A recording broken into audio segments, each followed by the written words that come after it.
Don't be boring. Welcome to Agency for Change, a podcast from KidGlov that brings you the stories of changemakers who are actively working to improve our communities. In every episode, we'll meet with people who are making a lasting impact in the places we call home.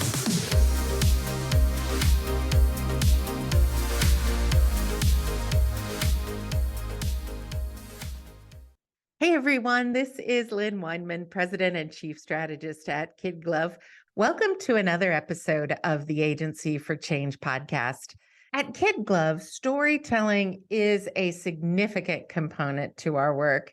Stories not only help us better understand causes and organizations, they have the potential to connect minds, to inspire movements, and to catalyze real change in the world. And there's no doubt about it, storytelling is an art form. And there are very few people who know this better than today's guest, Hanson Hosein. As an early practitioner of multimedia storytelling, Hanson is a former NBC Middle East correspondent, a documentary director, co-founder of the Communication Leadership Graduate Program at the University of Washington, a celebrated speaker, a TEDx presenter, and he has interviewed some of today's most influential leaders, including Jeff Bezos. Today, he is the president of HRH Media Group, a Seattle-based communication strategy and content production agency. Hanson, I'm eager to speak with you today. Welcome to the podcast. It's great to be here, Lynn. Thanks for inviting me. I'm so excited to talk to you today. You and I have met and worked on a project together previously, so I know that this is going to be a really fun conversation. And it's one of the reasons why I insisted as we were scheduling that we do it after we got together, because I knew that the chemistry would be even stronger because we had worked in each other's presence. Absolutely. You are very wise. As a matter of fact, we worked in a very intense situation, which I think an intensely positive situation, which I think even furthers that bond.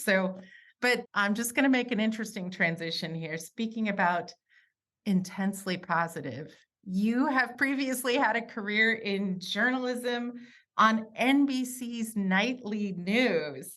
And I'm just curious, what was that like? And have you always been passionate about storytelling?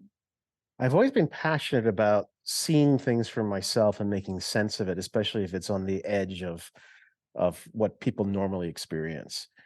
And I really only understood this idea of storytelling, that's what I was doing very late in my professional life. So NBC News, and that was my first job out of school, NBC Nightly News, which is crazy. You start at the top of the mountain, and then I know. Well, I slowly make my way down. I am not surprised because I could see your talent right away. So I'm not surprised you started at the top.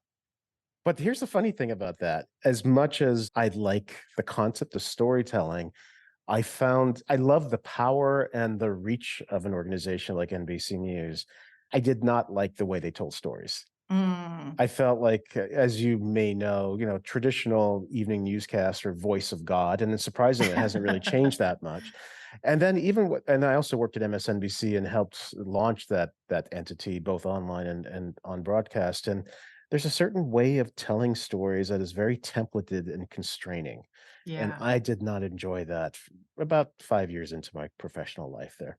Right. So you decided to bust out. Absolutely. About 7 years into it, I spent 3 years in New York at NBC Nightly News when Tom Brokaw was still the anchor there.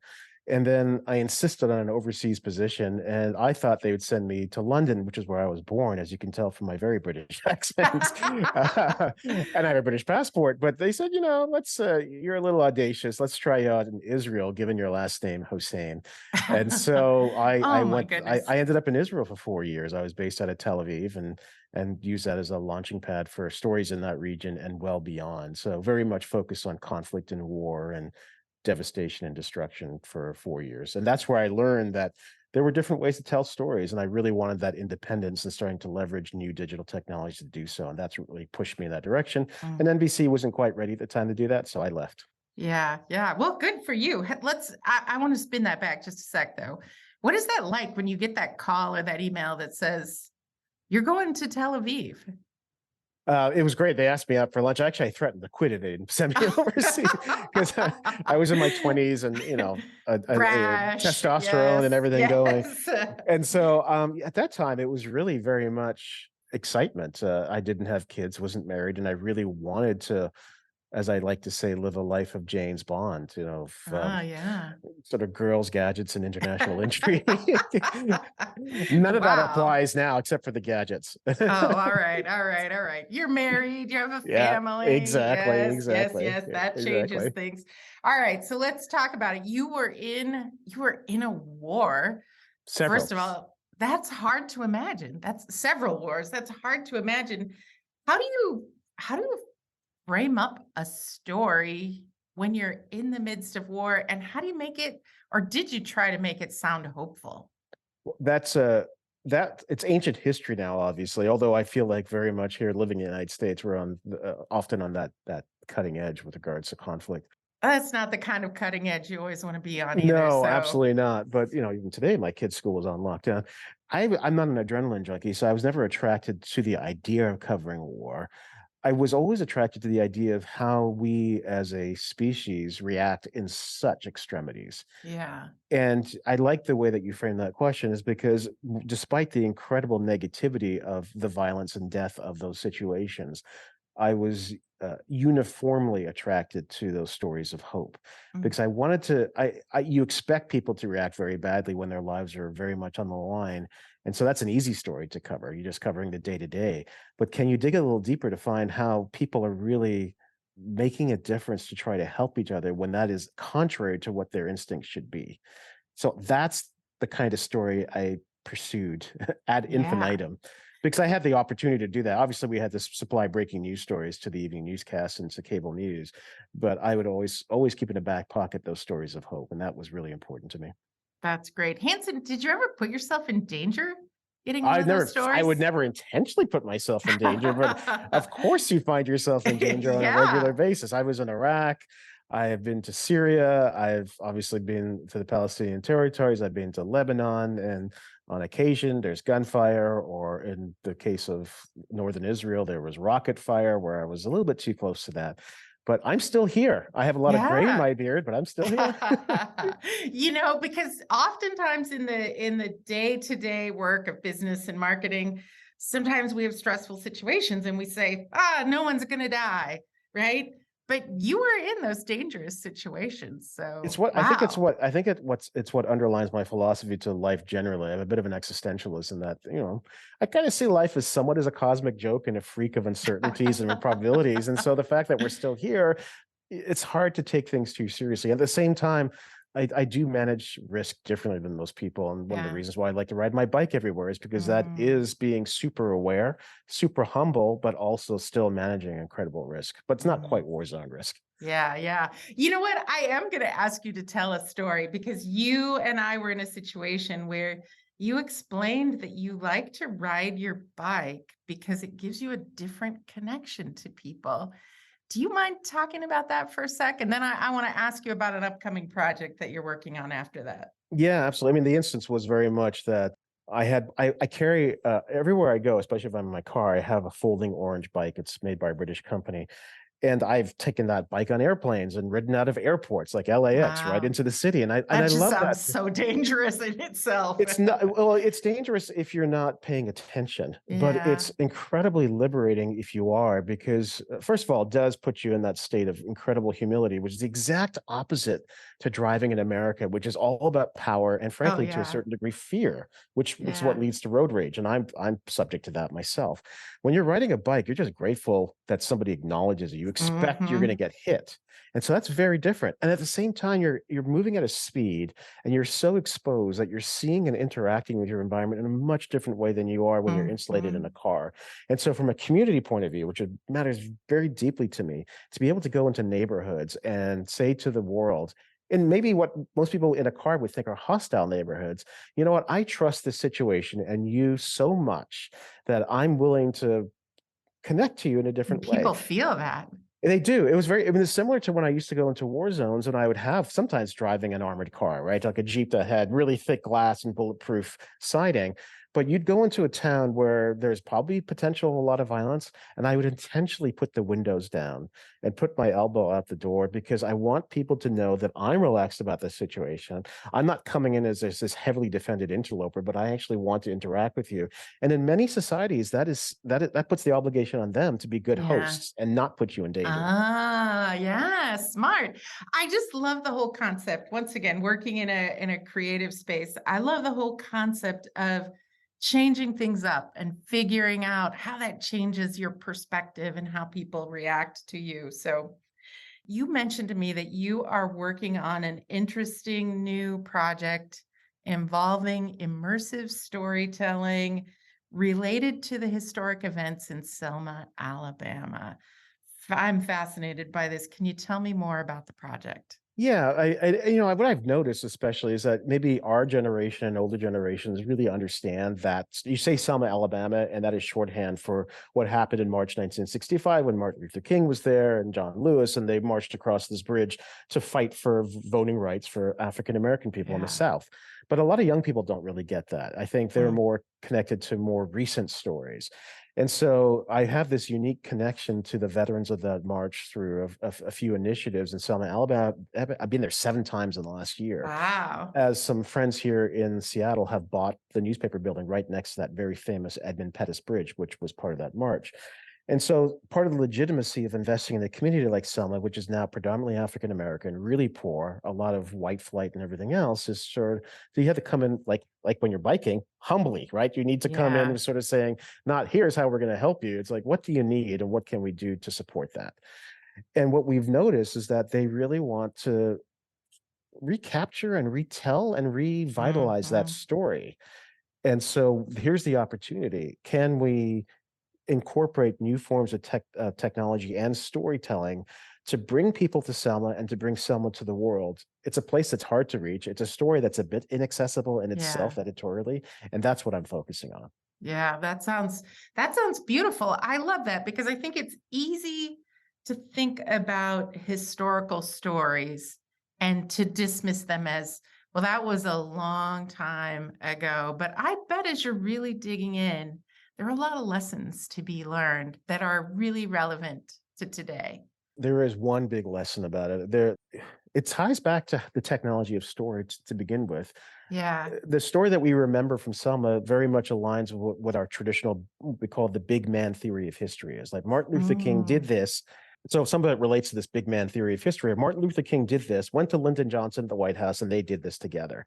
But what is not told is that the reality of that story is that foot soldiers, people, everyday people in that area for years were organizing to create this resistance.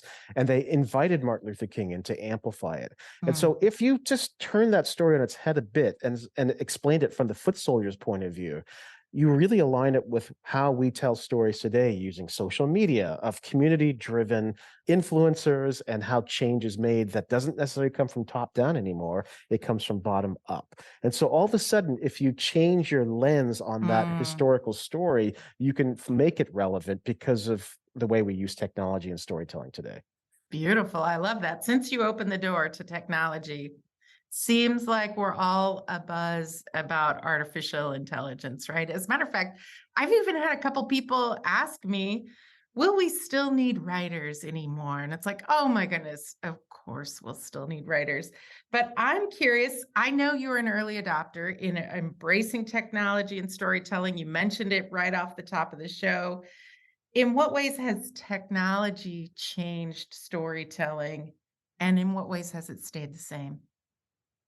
Just putting aside AI for now, over the last 20 years, technology has fundamentally changed the mathematics and sort of the metrics of storytelling and the barriers, because fundamentally what it has done is that storytelling before was about bedtime stories or big media stories or Hollywood stories. It really, Yeah. we only, otherwise our stories were just oral and we told them to ourselves and we used letters and whatever else. And suddenly what happened with technology, specifically the internet and then mobile media, is that we were able to open the door to the world and vice versa. And you could do it at any level, being a grandparent or an 8-year-old kid. And that just changes the metrics of how we think about reach and influence and emotion. and it also fragments it as well. And so that's fundamentally how storytelling has changed, is that there are a ton load more stories, and there are very different types of storytellers that are experiencing the reach or beyond of what Hollywood or big institutions used to have. Now, the AI shift is even more impactful, because suddenly we may be able to say, it's good enough to hear it from an algorithm. That machine learning can generate enough things on video and for text that, for the most part, will take care of the basic parts of storytelling. And then it's going to be up to phenomenal storytellers to be able to go beyond that. And that's what's a little bit scary. So it will put a lot of creative people out of business if you're mediocre. It'll also, I think for us as consumers, we've already been really good at suspending disbelief about stuff that isn't really good or isn't true. And so we might be just fine with good enough, which is kind of dispiriting to me. Oh, I know. When you said that, I'm like, oh, that just hurts my heart a little bit. But you're right. I think it pushes those of us that are in the storytelling business to work harder, to be more special, right? To not just phone it in.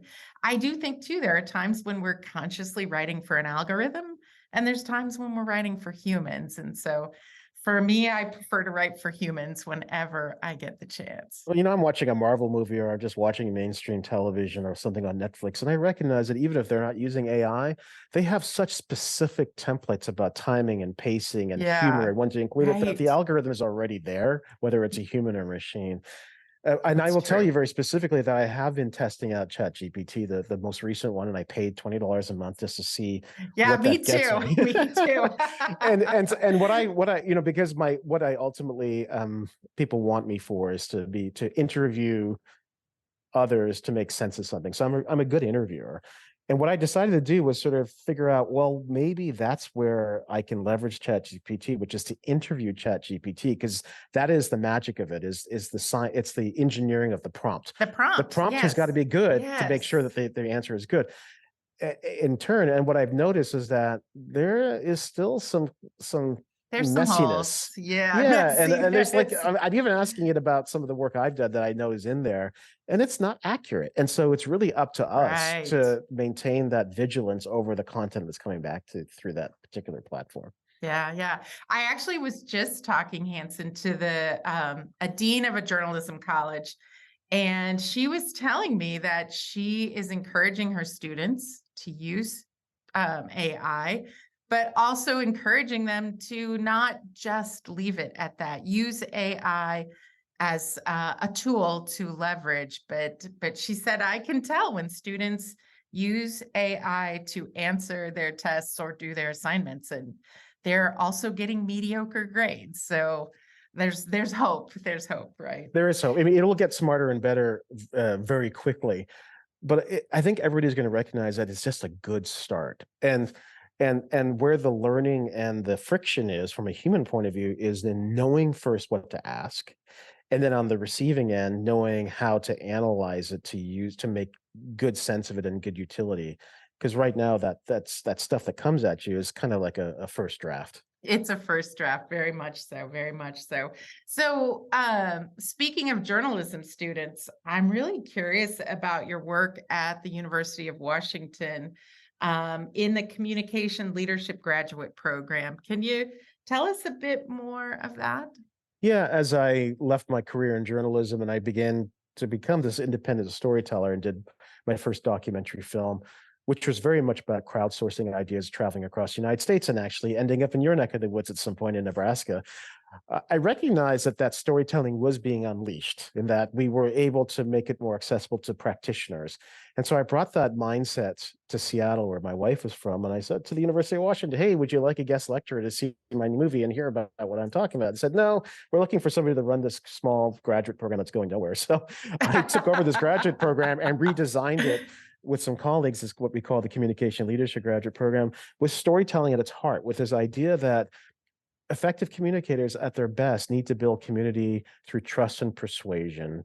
and be Yeah, able to make change that way. And can we start with storytelling as that focus? Like even with your podcast here, in terms of how successful it has been, it's a really powerful tool for you, your brand, your absolutely. organization, right? So what can we do with content to make that happen? So that's the graduate program I built. It's for practitioners. So even though it's a master's program, it's not about research or any high level academia. It's about where's the world going from a communications point of view and from a leadership point of view, and how can we leverage that and lead within organizations that are just starting to get it. So I was very much an early adopter, going to a lot of companies and CEOs and news organizations, trying to help them understand what was going on with this revolution. Mm. Hanson is somebody who was in journalism school 30 years ago. I'm jealous of that, right? Having the opportunity to be part of a program that's really focused on where things are and where things are going, I think is such a great opportunity. Well, as I said to student when I was head, I'm no longer head of this program. I've moved away from it. But when prospective students would come to me, I actually tried to dissuade them from making That's these an investments. interesting marketing technique. Well, it's not like we're trying to make fear of missing out. It was more that, graduate school is expensive and time consuming. And so you have to have a really good reason to align it with your goals to Mm, justify it. It's not just about yeah, getting a piece of paper. And so for me, that had to happen. Otherwise, a lot of the things I just mentioned, you can do on your own.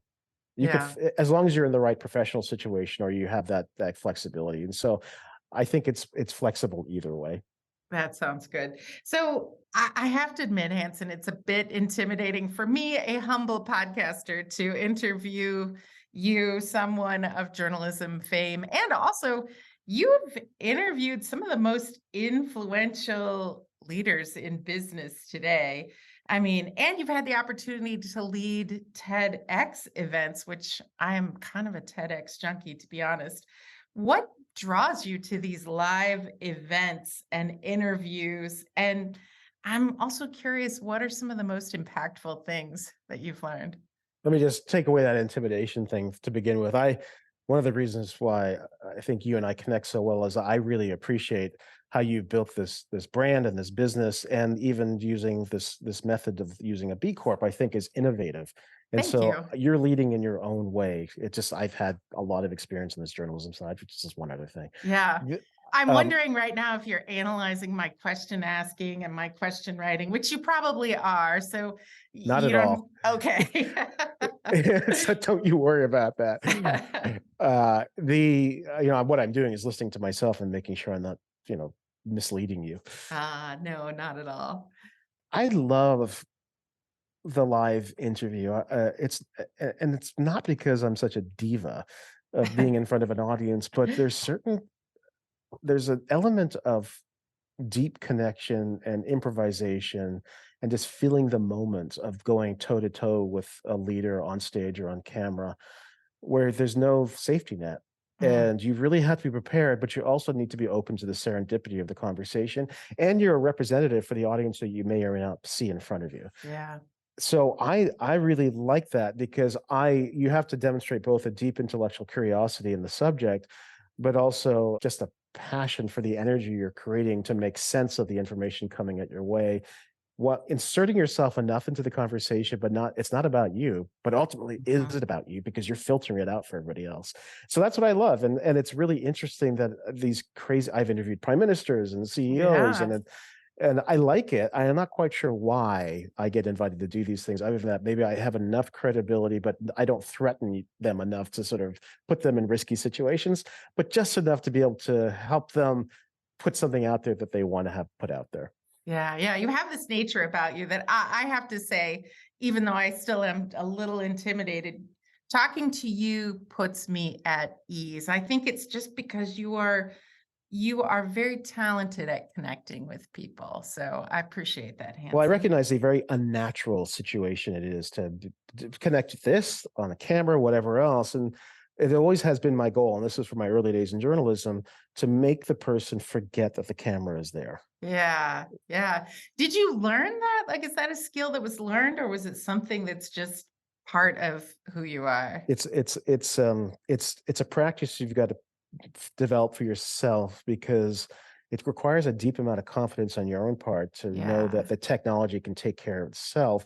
But if you don't make that initial connection to the human in front of you, and this is the core of that program I created as well, then you're not going to go anywhere. It's Right. fundamentally about the relationship. My wife likes to remind me from time to time that, and she was there for this, that one of my early experiences in this was in interviewing the mother of a suicide bomber in the Oh, Palestinian territories. And golly. she would not open up to a colleague of mine who was supposed to do the interview at all, to talk about why her son had done this. And Mm. somehow, I sat down and I just took a different approach. It was in Arabic, obviously. I don't speak Arabic, but we had a translator. I was able to get her to talk, and I think there's that unseen connection that you have to invest in to start if you're going to get anything else. And it cannot be transactional. It can't be exploitative. It's got to Yeah. feel human to human.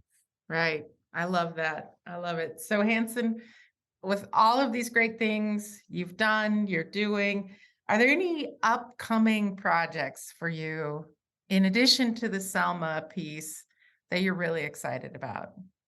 I've retained a toehold at the University of Washington, thinking about where learning is going. Mm, And we actually are digging deep right now into AI and ChatGPT to understand both the immediate consequences of that in terms of tools for learning and teaching and engaging, but also what does this mean about the future of higher education, the future of our economy, the future of work, and everything else. And right. so that is, it's almost like I've self-appointed myself as the director of foresight for learning. I love that. And so just because Wow, that's some I have a heavy responsibility there. I have a somewhat jaundiced view of the sort of the higher education bubble that has forced people to go into debt and to pay for things that Yeah. don't necessarily lead to value. But and so I even with my kids, I kind of hear neither here nor there in terms of what happens to them from a college point of view, because I think it's changing so It's quickly. changing, yes. So I feel like it's my obligation to figure that out, and also to lead on making sure this technology and how we use it isn't we're so not so desperate to make money off it or whatever, that we take all these guardrails away and don't question it as a society. So even the work in Selma, if as we're thinking about what we do with immersive storytelling, and if we apply AI and everything else, it should be community driven. Frankly, it should be community owned. It can't rest in the hands of these large tech companies that are trying to satisfy their shareholders before anybody else. We made that mistake with social media. So how on earth are we not going to make that mistake with Right. artificial intelligence? Yeah, right. Wow. As you think about, as you take this role as director of foresight for learning, I think too the opportunity for lifelong learning, right? Like it's hard for someone to think about going back to school, but yet, man, there's so much to be learned, right? Well, that's the thing that's almost obligatory now. And my colleague at the University of Washington is a real leader in this. His name is Rovi Brannon, and he has this idea called the 60-year curriculum. That Ah, as it's not happening right now in America where lifespans are shortening, but the idea is that we are going to live to 100 very soon. At least our kids will, because of for advances sure. in technology. And so if that just takes away this whole notion of a three-stage life of sort of education, work, and retirement. It's going to be a Uh-huh. multi-stage life. We're going to have to go back to school and repurpose ourselves several times. And so we have to be open to learning into our 80s. Mm. Wow. All right. Well, I got a few more years of learning left to go We then. both do. We both do.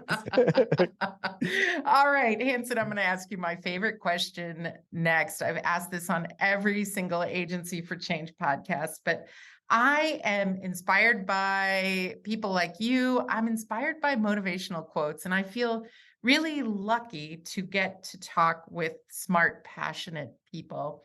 And I'm wondering if you could give me a few of your own original words of wisdom to inspire our audience. I'll just give you the one that comes to mind always is just three words. Don't be boring. I love it. And it's not just you're trying to say something provocative to get people's attention. It's ultimately don't be boring to yourself. Yeah, Try not to engage in usual suspects thinking. Try to be original. This is a world that we're in right now that is such of accelerated change that does not need textbook solutions. It requires some really creative approaches to how we get through a lot of this. And so you owe it to yourself to see things with what I call a beginner's mind. And that's something I try to do with myself, which is maybe why, from a professional point of view, I have not had that traditional success in terms of here's where I am now, I can map it out. I constantly try to reboot myself every few years so I can see things freshly and come up with new solutions and not be boring to myself. Hanson, I love that. That might be right at the top of my list of all of the quotes I've heard. I think I'm going to put it on the wall behind me. I love it. I love it. I love it. So for those that are listening that want to find out more about you, maybe keep in touch in this project, for Selma, engage with you for some storytelling, how can they get in touch with you and find out Well, this is more? a little embarrassing because I actually think that communication is too easy. So I try to integrate a bit of friction in how you can reach me, because I only want people who truly want to work with me to find me. So you can go to my website, hansonhosein.com. There's no telephone number. There's an email sort of connection thing. But easier than that is just go to LinkedIn and look for me on LinkedIn, because that's really where I connect. There's only one of me in the world with my unusual name combination. So if you search me online, you'll find me very easily. It. Excellent. Sounds great, Hanson. So I have loved this conversation. Honestly, every time I get the chance to talk with you, I find it the opposite of boring, to be very honest. So what would you say is the most important thing you'd like people to remember about the work that you're doing, Hanson? I think we're at a unique moment in our history. I don't know if it's American history or human history. And we need to find a way to trust each other again. And so what I would, and I think one of the reasons why this has happened is that over the last few decades, we have found ways to dehumanize each other, the other. And so really what I would love for all of us to do is step up and to say, you know what, if humanity is a balloon, it's quite deflated right now. And so I would love for us, as we think about the jobs we take, the ways that we see the world, the people we engage with, can we rehumanize? Can we reinflate that balloon and find ways to connect to people that we won't necessarily agree with, but we know we're all in this together in the end. And so can we put a different point on the horizon that doesn't get us involved in the same battles, that explains, that's where we're headed with AI, with climate crisis, with everything that we're facing right now. We can do better. And so can we rehumanize to trust each other again is really what I would love people to remember from this conversation. Hanson, that is beautiful. I just wrote in large letters at the top of my digital paper here, rehumanize. What a concept. Thank you for that. So, my friend, I have to say, I fully believe the world needs more people like you. I have truly enjoyed this conversation. Thank you for talking with me today. It's a great conversation. You asked great questions, Lynn. It was a pleasure. Thank you. We hope you enjoyed today's Agency for Change podcast. To hear all our interviews with those who are making a positive change in our communities, or to nominate a changemaker you'd love to hear from, visit KidGlov.com at KidGlov.com to get in touch. As always, if you like what you've heard today, be sure to rate, review, subscribe, and share. Thanks for listening, and we'll see you next time.